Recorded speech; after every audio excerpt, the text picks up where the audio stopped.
This episode is brought to you by Troxel Plus membership. Learn about the benefits of membership and get your limited time launch offer savings at trxl.co/launch20. There's no spaces in that. trxl.co/launch20. This episode of Troxel is supported by Confluence, a small conference event for AEC professionals and technology providers to discuss industry trends and ideas together. It's put on by the fine folks at Avail. You can learn more about the upcoming invite-only events during this episode. This episode of Troxel is supported by Avail. Avail helps AECO firms better manage, organize, and navigate information faster. Visit getavail.com today.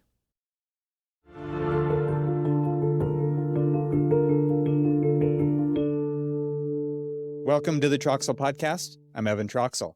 In this episode, I welcome Carey Balogh and Lauren Genest.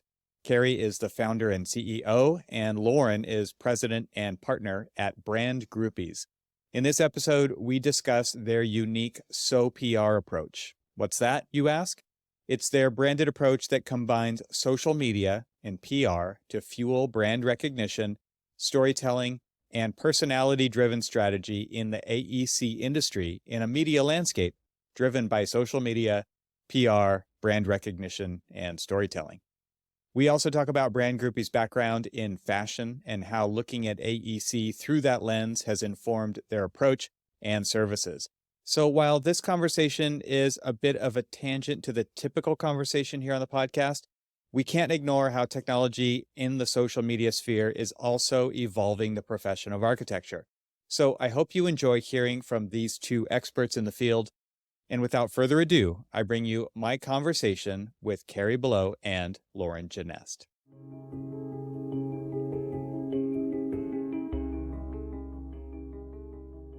Carey and Lauren, welcome to the podcast. Great to have you today.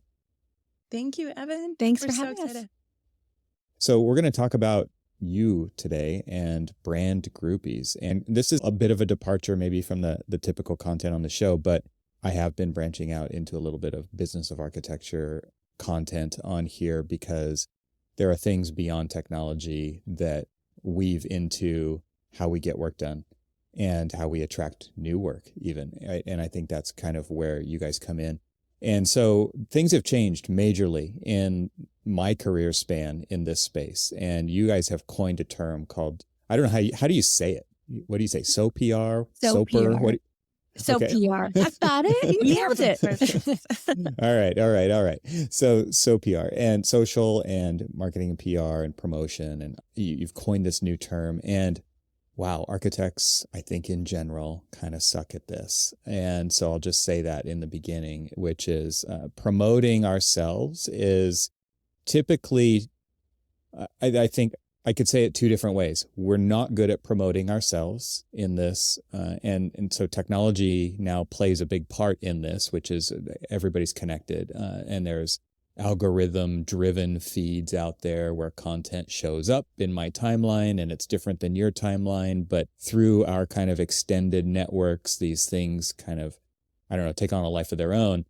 And there's not architects, there aren't engineers who are really leveraging this in any measurable way or meaningful way.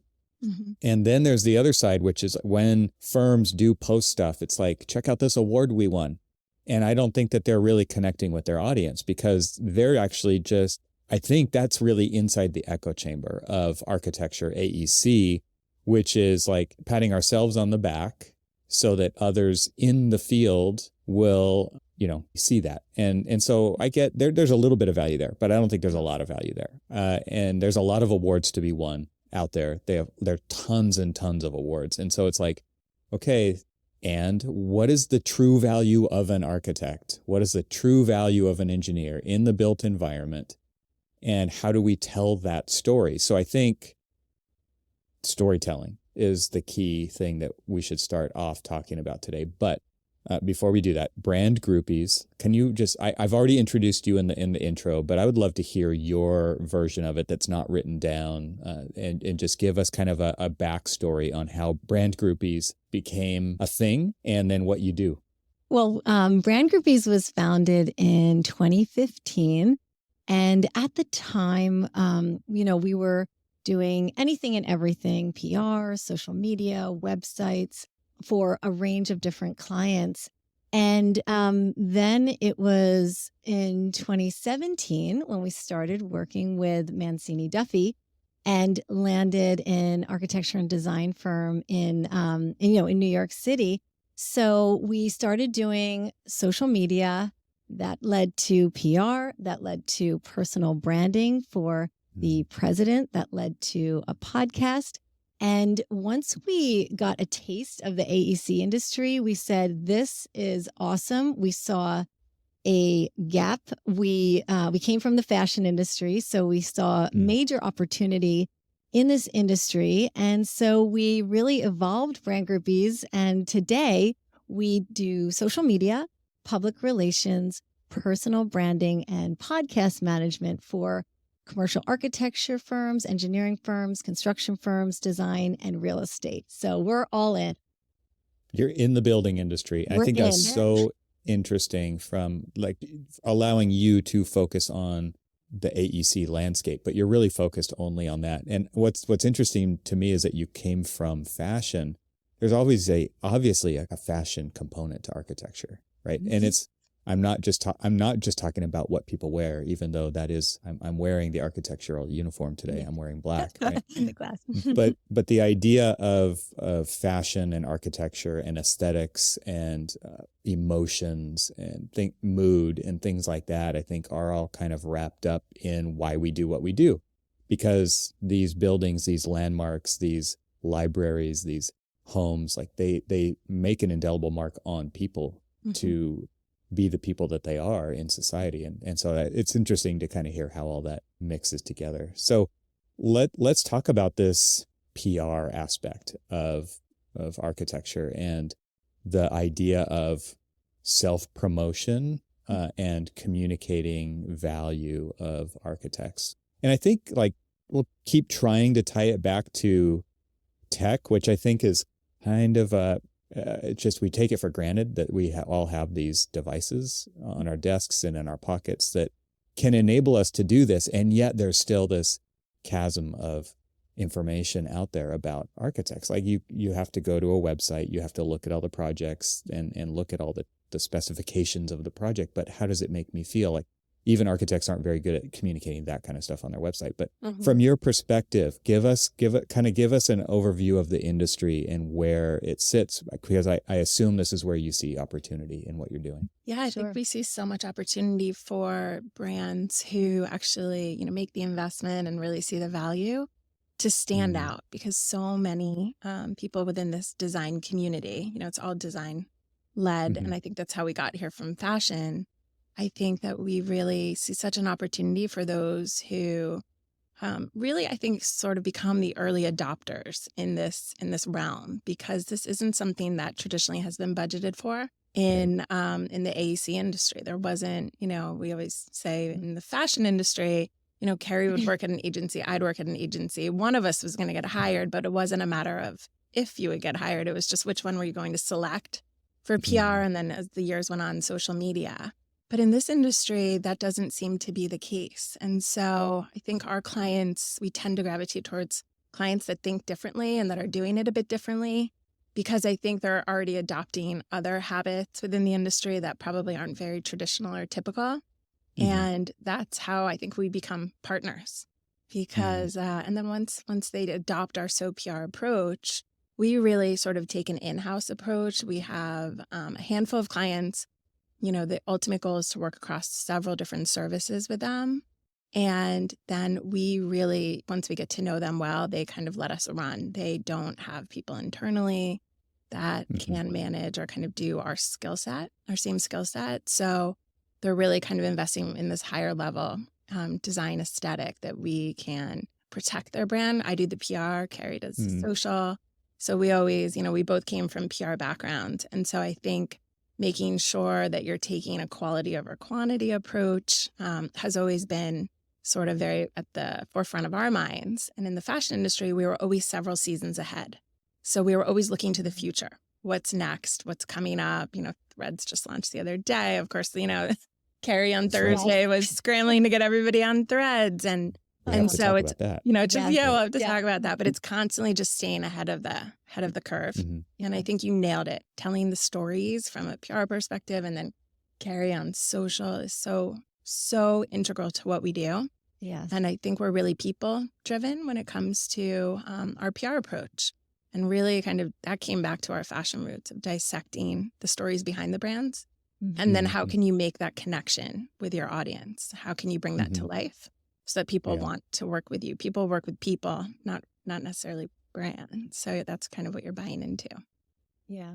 Right. Yeah. They say a brand is what other people think of you, what other people say about you, not what you say internally about yourself. Right. Yeah, and so how do you know what people are saying about you if you're not engaged in these? I mean, there's clients that are already paying you to do a thing that may say or may not say. They might openly talk to you about things you're excelling at and things you're deficient at. They might not be. They might be saying those in a private room. And so it's interesting to me how social enables anybody to say anything about. It's just open forum, right? Yeah, There's no, and in some way people feel a little bit of protection there. So they maybe say more than they should, or they, yes. Like, it's kind of like, well, I used to live in Southern California, right? And you sit in traffic and you see the road rage happen because it's safe to be in that car and I'm separate from everybody else. And that's kind of what's happened. We've seen play out in many instances on social media, but at the same time, you can also get really honest feedback. Like there was this whole thing that kind of opened my eyes, I don't know, maybe 5 or 6 years ago, about what part of your project is Instagrammable, right? Like where are people taking their photos in front of your project? Not what you think are the right ways to look at your project as an architect, but what are the people who are using those spaces? Where are they doing that? And I think that was just kind of an interesting shift in design mentality. It's like, I guess I should be thinking about that, or at least watching it play out to kind of understand what people are indirectly saying about your project, because they're taking their picture in front of it. They're not actually maybe even writing words about it. Yes. So give architects a grade. Where are we as a group in the social media space as far as are we any good at this at all? I know we're at the lower end of the scale. I know. Well, to Lauren's point about, the fashion and the high standards, we look back and, every touch point had to be on brand. We were trained in, 360-degree branding. So, everything was to evoke, emotion. So I think, when we entered into this industry, it was like, oh my gosh, everyone's so excited about a building evoking emotion and this and that. And, even the technology, but it was like, oh my goodness, the PR and social was not in this, aligning. So we were shocked. When I first entered, I said, oh, these are architects, these are designers. They must be ahead of the trends, because look at how far along they are, in these buildings that will, last for centuries. And so it was a shocker. And then we realized that, people did start to catch up. But I think as far as a grade goes, it's, definitely not an A. Definitely. Although it's funny with the AEC, it's funny. We just had somebody on our podcast a few weeks ago, and she was in the C. And she said it's funny, the A usually adopts first, and then comes the E. The engineers do it, and the construction realm is usually last. So you're not last. No. In technology, I think I guess you could say it that way too, but I also see a lot of construction adoption of technology because time is money. They really understand delivering the real product to the people and handing over the keys and what it takes to get there, and all the gotchas that go in there, and looking actively for ways to solve for those issues that come up. And architects are like always, I think, later adopters when it comes to that stuff, not leaders for sure. I think we can all agree to that. At least the audience who listens to this show, I think, painfully know how slow our industry is to adopt technology. So I don't think it's any different here. This episode is made possible with support from Avail. What's one of the most painful aspects of working in Revit today? Well, we all know that as a Revit project grows over time, navigating the information in that project becomes ever more taxing. And when more than one person is working on a project, a new wave of challenges arise. It only gets more difficult throughout the life of a project. Good news, a huge update to Avail Desktop was just released. Version 4.5 introduces several powerful new features designed to improve organizing, searching, and finding information within Avail. New features include channel groups, application mappings, and scope searches.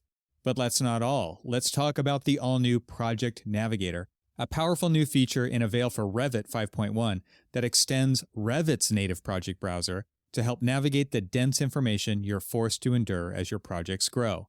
For the first time, Avail will connect your active project to your standard library with one unified search box.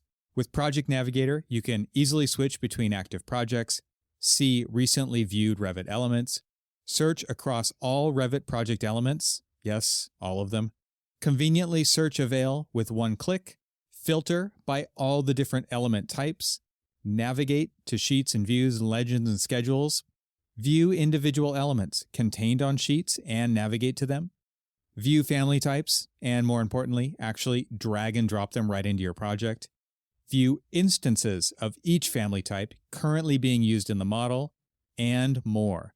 To read all about the new features and see a video of them in action, visit getavail.com. There you'll find a features pull-down menu, and you can look at all of the different features, including the new Project Navigator. Once again, that's getavail.com, and look in the bar across the top for that features pull-down menu. Thank you to Avail for supporting this episode of Troxel. Yeah.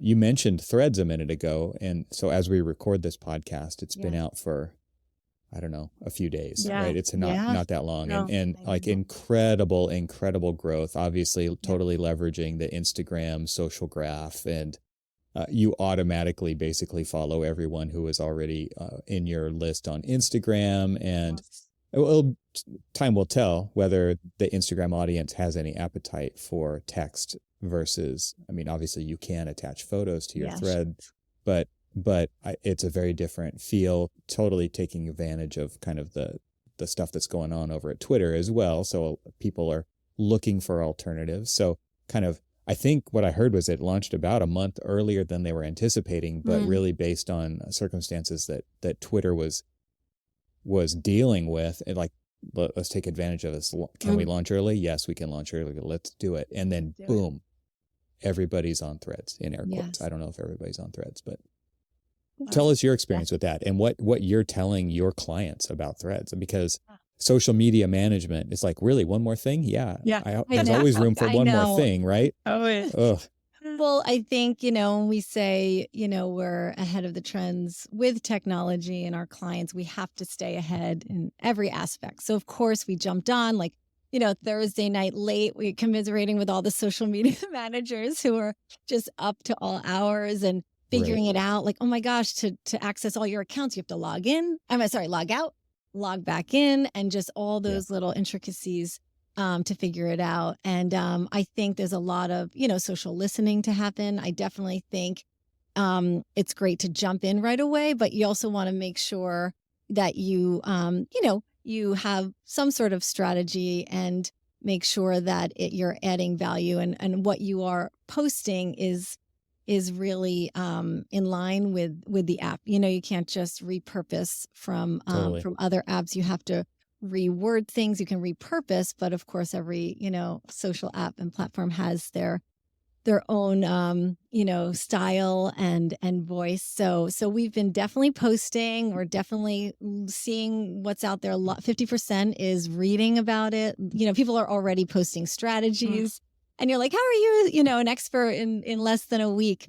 Good guess. So I think it's being a little bit, vulnerable, seeing what is out there and what makes sense for your brand, and if it doesn't make sense, we have to measure the ROI on it and really, put together a strategy moving forward. But for now, it's actually been fun to play around with it and see what's working, what's not. I wanted to, there's obviously a lot of desire for features to make it kind of feature parity with other social media apps out there, multi-account, swapping, and that doesn't exist. There's no metrics. There's a lot of things. but it's version 1. It's like early days of this. And like I just mentioned, I think they even released it a bit early just to get it out there and take advantage of the timing. And so therefore, I'm sure maybe even more was planned for the initial release, but it's not here yet.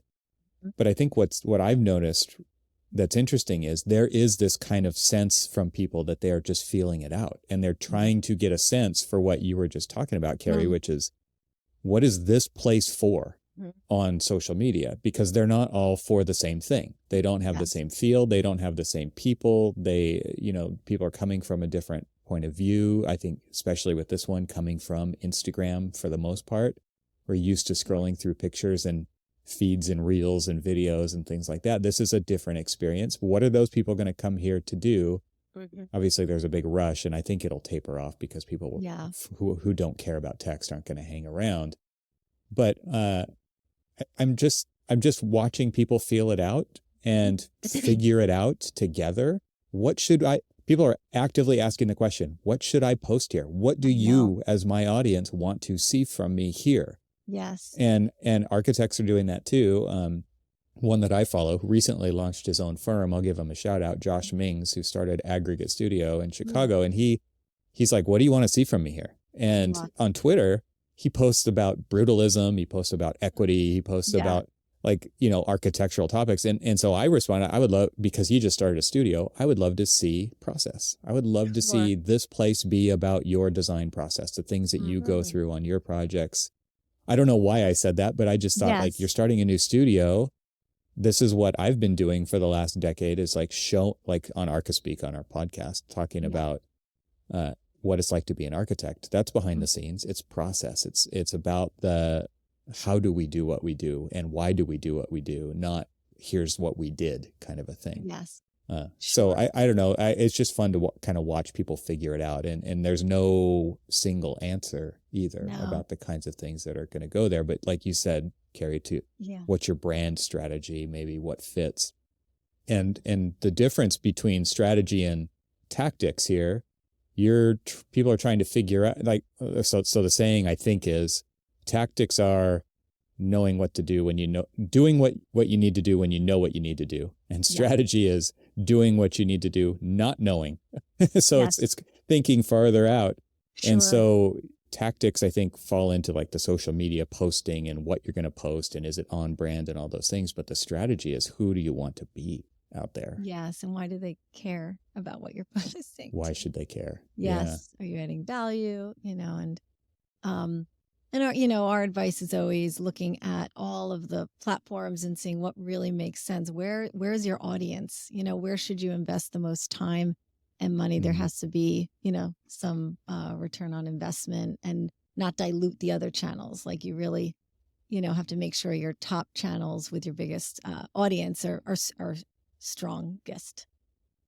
Yeah, you can't be everywhere all the time. And it doesn't make sense to pick all social media channels to post stuff in when you have to kind of figure out where your audience is, what they want to know about, so that you can add value, like you said. And so I think a lot of times, like, start with one or two and just stick to that and see what works over time there before you go somewhere else, because you really shouldn't post the same thing on Twitter as you do to Instagram, as you do on LinkedIn. And because then it's just like, why follow somebody? And if you're just going to see the same stuff, where do you guys see the architectural community or the AEC community in social online?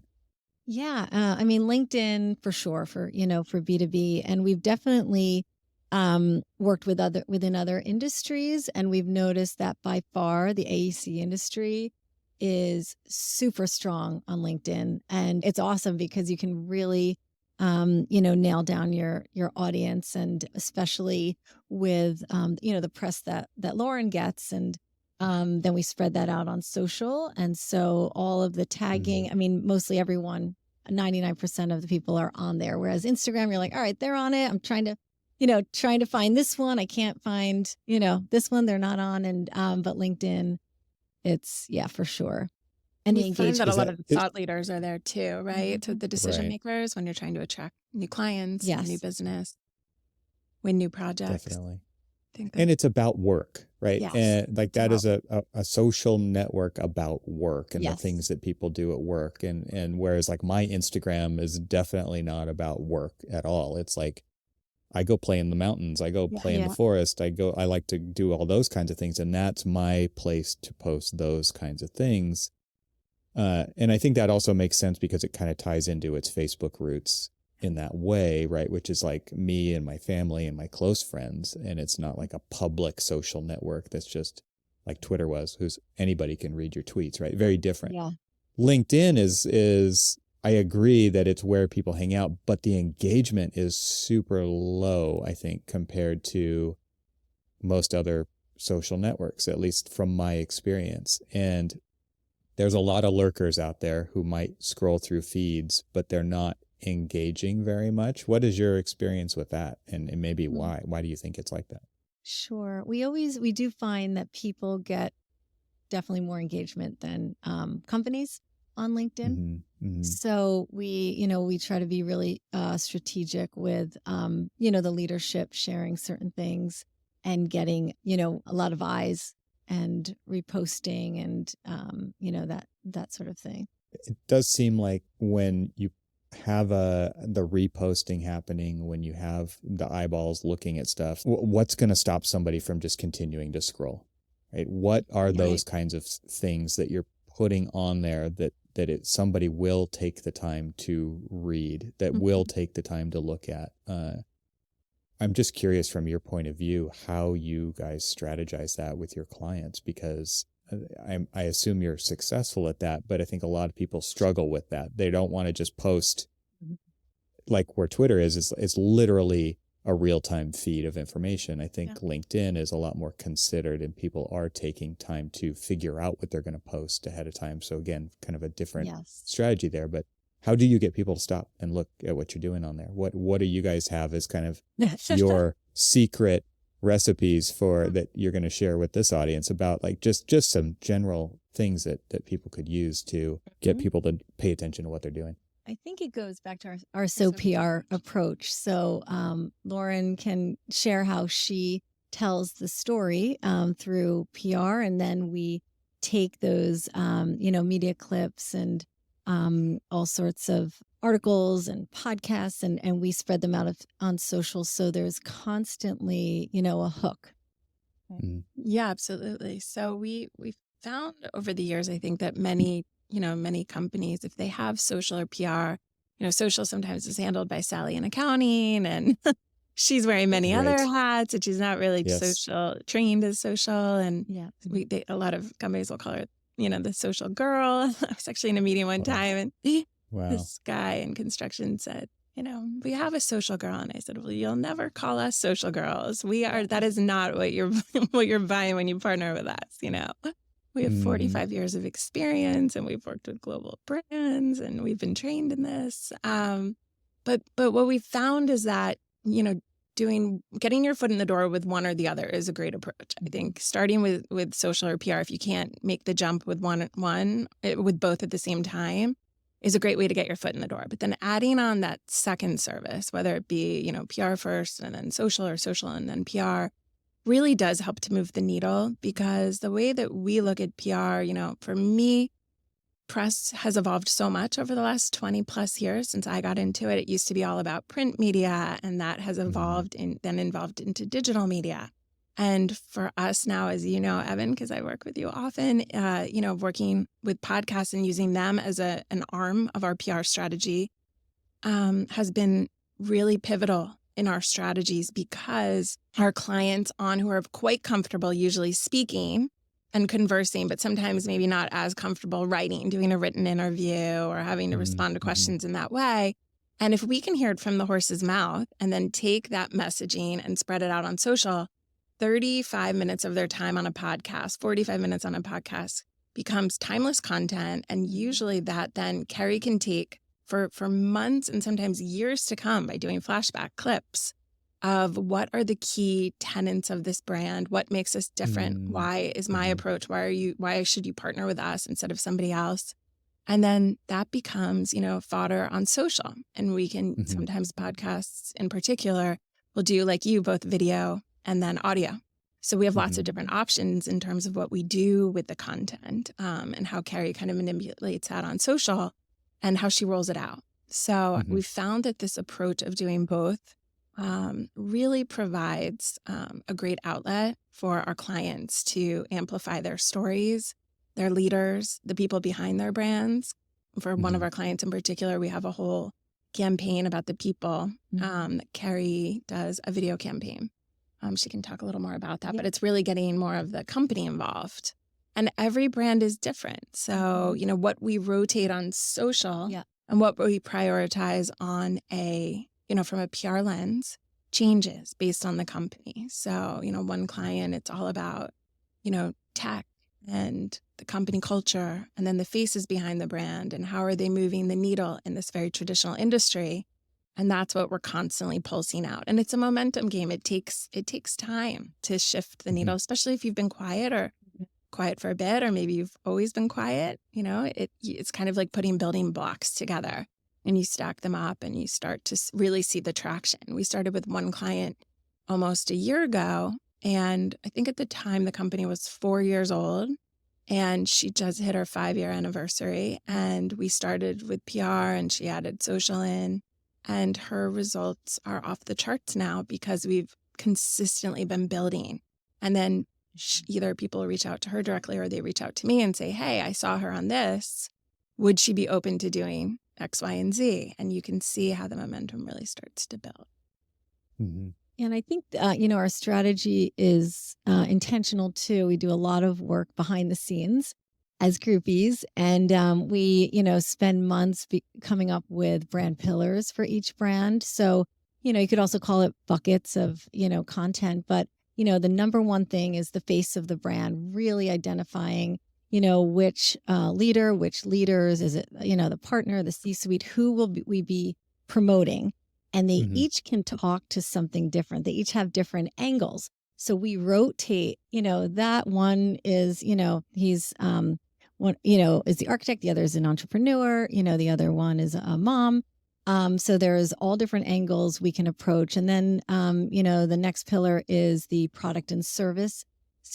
And we really are always evolving that. You know, if our client is leaning more towards healthcare or hospitality, or all of a sudden, you know, the industrial space took off, we're going to make sure that we prioritize, you know, that content to keep it fresh in their feed. And then the other one's location, you know, making sure that people know you work beyond the tri-state area, you're national, and continuing to do that. And when we say brand pillars, it's not like we just do, you know, a quick one-liner. We'll do a video and we give the of the employees, and we call it, you know, we have a special series that's under a minute, and we'll give them talking points. Okay, I want you to drop the word national, you know, we're a national firm. I want you to talk about healthcare because we're pushing that.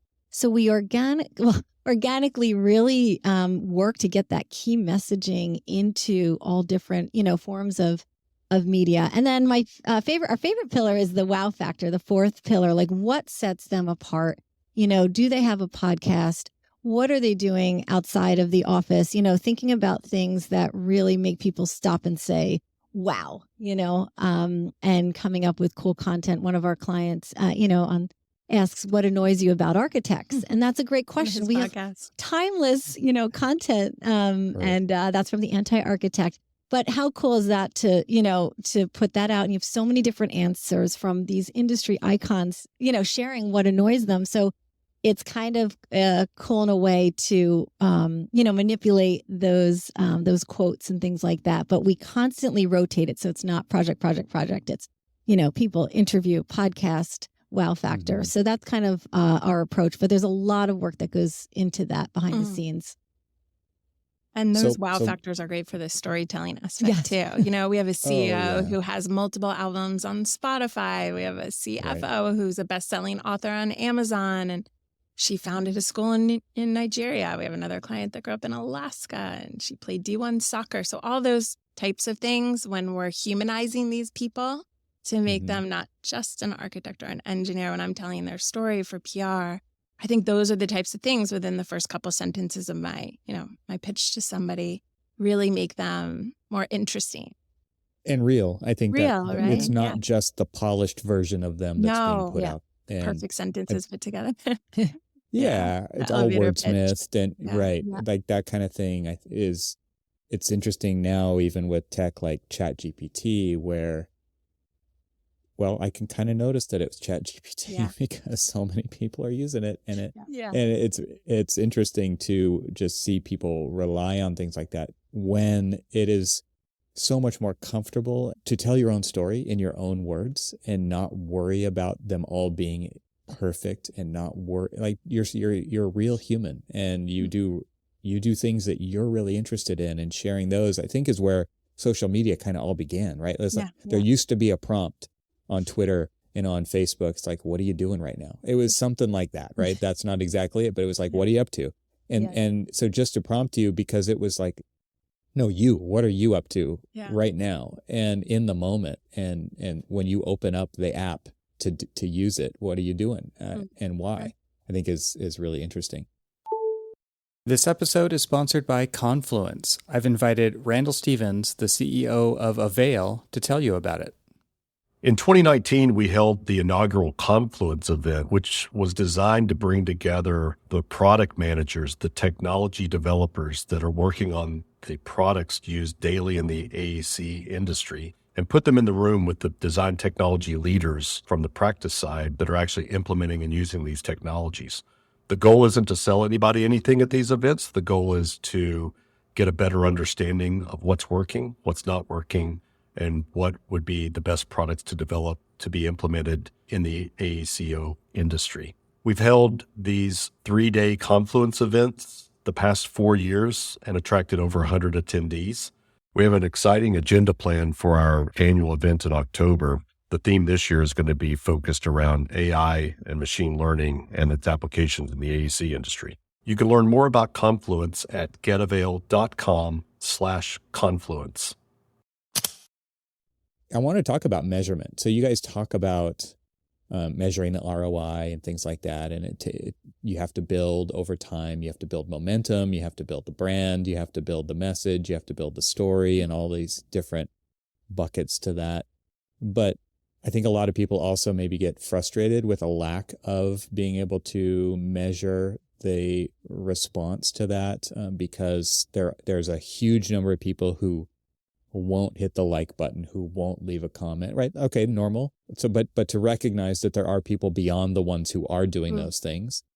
Sure. But then I think what really matters in the whole measurement thing, because what I'm not interested in talking about is like, how many followers do you have, like the vanity metrics side of things. But I'm interested in what opportunities have you seen social and PR create for the people that are working with you? Because to me, they have decided, they've chosen themselves to say, I'm going to go out and do something beyond the normal way of addressing audience or getting the word out about what we do. And on some level, they could even be creating a new persona for themselves or a different perspective that nobody else has to set themselves apart. Because there's this idea that on social media, you have to have a big audience for it to be worth doing.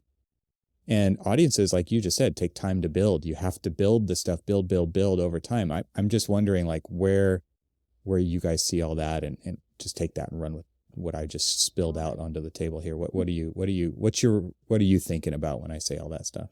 Yeah, I think it's a lot more than numbers, followers.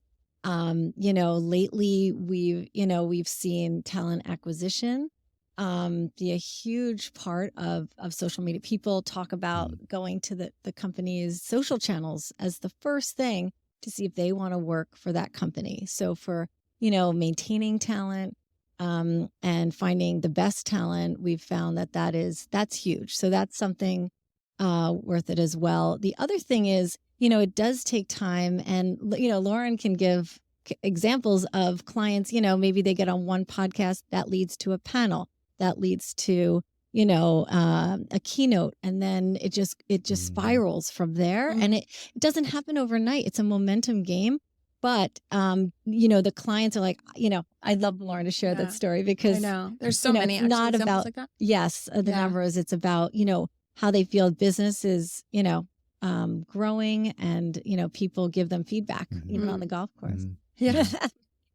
Yeah. Yeah, I think, sometimes our clients say, oh, we don't want to, we're asked the same questions on all the podcasts. We have to do it again. We're like, yes, you do. You got to get out there again, because that one niche audience on that podcast, they might not have heard your story. They might not have heard the other dozen that you've already done. And so if you can connect with a few different people there, or they happen to catch the clip that Carey puts on social, that's all it takes, right? Is the one business call that leads to a new client. And one example is last summer, I had one of our presidents and owners of a company. He was part of kind of a newsletter, a very widely distributed newsletter, an interview. And that group owned an industry publication. And they ended up featuring one of the company's projects on the cover of the October issue. And then in the November issue, they interviewed the 3 people running the firm to talk about company culture. And then in February, they invited the CFO to be part of a female-driven symposium that they did in Texas. And this September, they do a much larger annual event for huge people in the industry. And they've tapped that same CFO to come in and be the opening keynote, actually, for the event. And that was all just from one, newsletter, Q&A interview. And but you guys are masterminds. You planned that all out in advance. You saw the whole roadmap. Too. I forgot. They've been on multiple, episodes of their podcast, but it all just led from, I think that is where you buy into the bigger strategy and people that have the expertise for decades. It kind of goes back to the notion of not having, Sally in accounting doing your social and PR. And I think that's, having had the training to say, okay, this could just be this, but what else do you, are there other opportunities? Are there other people I should meet within your organization? Literally, I asked that question, and I was introduced to the senior writer at the magazine. And then I was also introduced to the guy that hosts the podcast.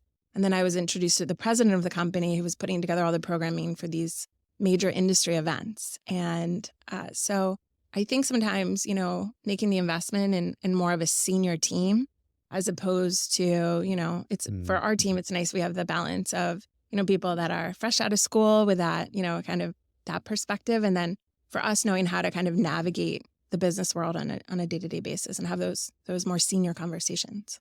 I made the joke that you had foreseen that whole roadmap of all those dots getting connected, but of course you didn't, right? Because these opportunities, these opportunities present themselves because you are in doing the thing. And I can raise my hand and say that has happened throughout my career as well, because starting a podcast in 2012 was not a thing that everybody did back then, right? And the opportunities that came from that have, just like the story that you shared, it's been like that. And I think that it's really interesting to, that this is one of those things where it's when should you start social media? And it's yesterday, right? Yes. Yes.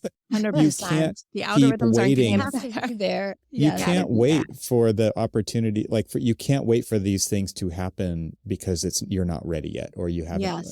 There is actually no barrier to entry. And so something you said early on in the conversation, Carey, you talked about this on brand and the quality, and Lauren, you mentioned quality over quantity. Yes. And then there's the other side. There's the Gary V. Yes. Who's just, you got to put out 50 posts a day on every single channel and be helpful, and just share your story, share what, and obviously that is Gary Vaynerchuk. Yes. That is how Gary Vaynerchuk is wired, right? Yes, and so that's easy for him to tell other people to be like that, right? Yes. But at the same time, it's a different strategy, and it can work for somebody too. So I'm just interested from your perspective. You guys are building brands on social and PR in a specific way, and the message that you're conveying is kind of built around that as well. But there are other ways to do it, right? And they're not necessarily wrong. Yeah, the biggest difference is the B2B versus B2C, right? So we spent 20 years in that B2C world, in the fashion world, where you needed to sell the dress and the blazer and the shoes. There was sale was going on, and the hustling, events, the register ringing, right? And Yeah. We love B2B. I mean, this is, our next chapter was very intentional in terms of, why we slid into B2B, because I think it really is more quality over quantity. Yeah. You're trying to build awareness and build the momentum, but it can be done thoughtfully and strategically. And it's not a more is more approach. And that's what we found, I think. Right, Carey? Yeah, absolutely. And it's, it is it's like, where do you spend your time? You could go all out and spend you could spend 24/7, but it's also knowing who our audience is. And, we really like to say we go above and beyond. For example, like if our client does an event, we see a photo with the sponsors and we zoom in and we tag every single sponsor. We make sure that we go that extra mile. We engage with, journalists and podcast hosts who work in the industry. We have lists of our clients, clients and their partners, and we engage with them on LinkedIn. So we're really intentional to go deep, we would say, and that's how we like to work to really move the needle, I guess. Lauren, you mentioned what it was Sally's title. Oh, Social girl? Sally in accounting. Sally in And someone accounting. said Sally's an older name. You need to have Emma or something right out of school. A more I think timely there's name. tons of, there's so many people we go to, meetings, and there's so many people, I think, within the industry, especially when they're, decades old brands, they're frustrated because, they used to do this and now they do something, so many new services, or they've evolved so much, but nobody knows it and they want to be known, but then, they don't want to make the investment. I think, that long-term investment, so it's really, I think there's such an opportunity in this industry to shift that perception and to showcase the value that our clients are seeing through this SOPR approach, because there's so many others out there. We walk into meetings and we say, look, you need us for everything we can give you, but that's going to be scary to you. So where do you feel comfortable starting? Just start.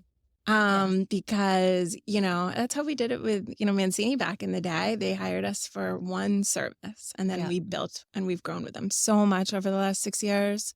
And so while there's, many bigger companies that we see so much opportunity to help immediately and really make an immediate impact, we're happy to kind of meet them where they are. And we are looking for a few more brands. And we also, I think because we came from the industry that we did, we also have a very interesting checklist of, we want to work with kind people. Yes. We want them to really trust us and see the value. And we can kind of tell now, we've done enough meetings where, people, we can tell if they're kind of in or they're, skeptical. And, I think that's going to be a shift over time that we'll see in the years to come. Yeah. I bring up Sally because because Carey, what you were talking about, going deep and kind of having the diligence to go through and tag all the companies that you see the logos for. And I want to draw a picture here for the audience who might be interested in hearing about this social PR approach and like what a company like yours does in this regard is like, it's more than a full-time job. And oh my gosh. Hours. that to me is what this is not new hours. For the audience who listens to this show, because firms who are doing it the way they've always done it and aren't looking for technology solutions to solve their problems. The people who listen to the show know that feeling very well, right? Which is, no, like I'm not going to be a typical project manager. I'm going to leverage technology where I can do the same work as 10 people or more, or I can do that thing that took 2 hours in 2 seconds and it's not different than what's going on in social media, where it's not just one person in the corner trying to figure out what to post, but the life of a social media manager and that position, if like we should call it one, because like literally that's what firms actually need, is that position that's dedicated, or they need to hire somebody like you to do it for them, because you understand the industry and you have that long history to be able to bring the wisdom to the table. I just want to draw that distinction or that contrast, because it's like you said, the construction company says, oh yeah, Sally in accounting does that. And it's like, that's just an add-on thing that we do every once in a while, and it's not important. Yes. Is what really comes across there. And Yeah, it is.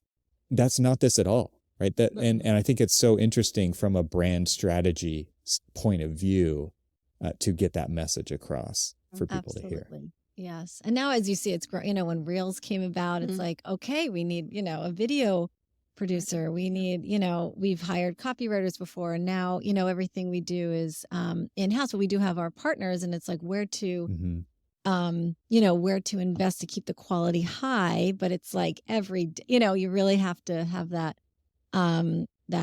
standard, that high quality as well, and mix it up. But, it's a whole production. It really is.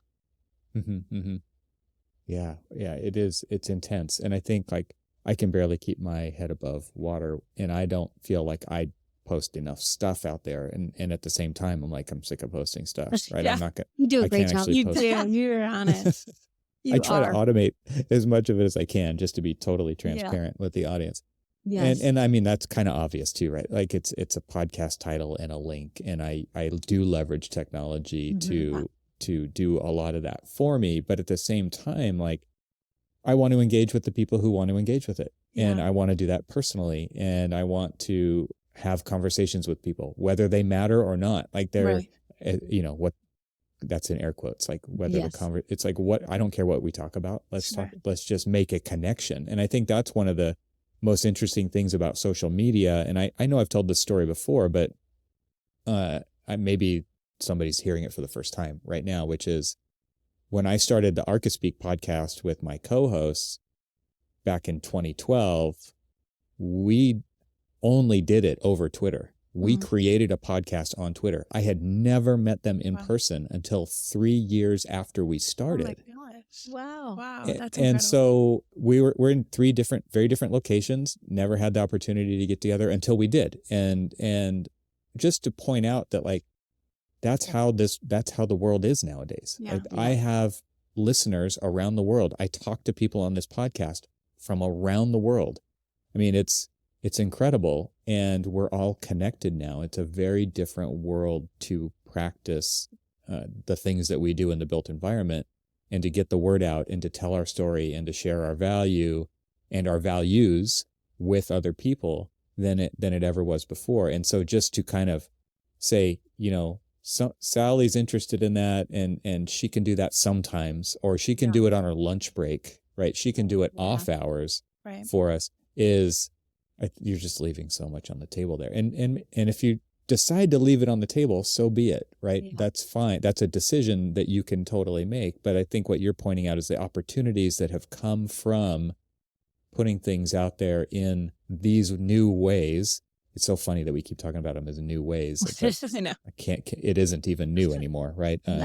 So I don't know. I don't know where that's really going, but it is interesting to kind of just draw the distinction between the person who's doing it on their spare time versus this being like, I'm sure that when Threads came out, like you said, everyone's like freaking out. Yeah. Oh, yes. How do we deal with this? How do we deal with another one? I know. Because it's a lot of work. Yeah. Yes, it is. It is. And I think, what Lauren's found is getting our guests on podcasts is really a great avenue for sure. For PR, which has evolved, through the years. So even just that service alone. Yeah. And you guys Christian has been on the show, Christian Giordano, and you talked about that. Where did that idea come from? Does that come from Brand Groupies? Christian being a guest? Oh, no. The launching his podcast. Oh, yes. Yeah. So I started the Brand Groupies podcast. It was 2018, not as early as you.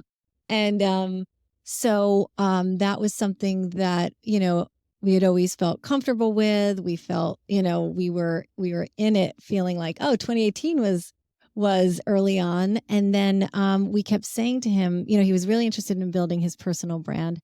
And we kept saying, you should do a podcast. And then I guess it was 2021, he said, all right, let's do this. And we helped come up with a name, and it had to be, catchy. And we just found that we, from our own experience with the Brand Groupies podcast, it just checks off so many boxes. You invest that, hour or so of time, and of course you can invite guests on who could be potential clients, and they share it. It's a co-promotional thing. In fashion, we always did co-promotions and partnerships. We loved, partnerships, because then that would, expose you to new audiences when they, you co-promoted with someone else. And so it made so much sense, and we're just so excited that it took off. Yeah. It's been really fun. Everybody's always buzzing about the name and asking him questions, and everybody at the firm, why is it called the Anti-Architect? Does he not like architects? And I called him out on that clickbait title. Like the first thing we talked about on this show. Totally. And it's been a lot of fun. Yeah, exactly. It's like, obviously it starts a conversation, right? Yes, and there you go. And then somebody finds out that he's actually an architect, and it's like, what do you mean? Like, and there's like there's just this conflict, inner conflict that just comes out, and it just like, hey, we could talk about this. That's kind of fun. Makes it fun. And there's no pressure there. It's just it's very cool. This episode is brought to you this week by Troxel Plus membership. You should become a Troxel Plus member today. Members get some great perks.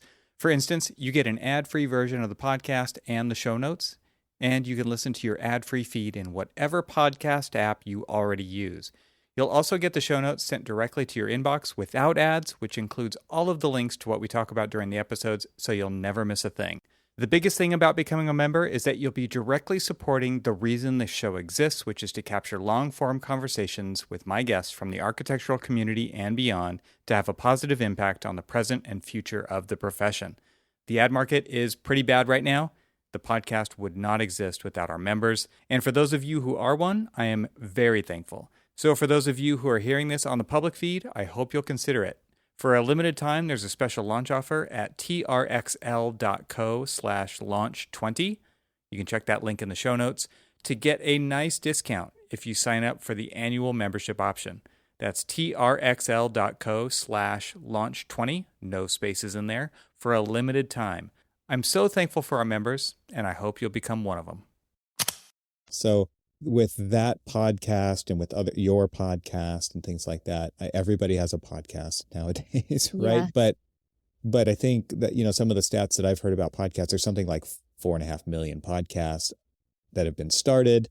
There's like 800,000 plus that are actually kind of continually moving along, and very few make it past 10 episodes. Yes. And so just to speak to kind of the dedication of social media, podcasting, putting out, I hate to actually even use the word content. I've probably said it a couple times in this episode, but I don't think that's really it kind of genericizes it, right? And so the idea of putting things out there and doing it consistently is important. Can you guys talk to that component of it? Yeah, absolutely. So we launched, and for him, we manage several podcasts, and every kind of the cadence of each one is different based on, the host's time, really. So we launched one podcast for a client every other week.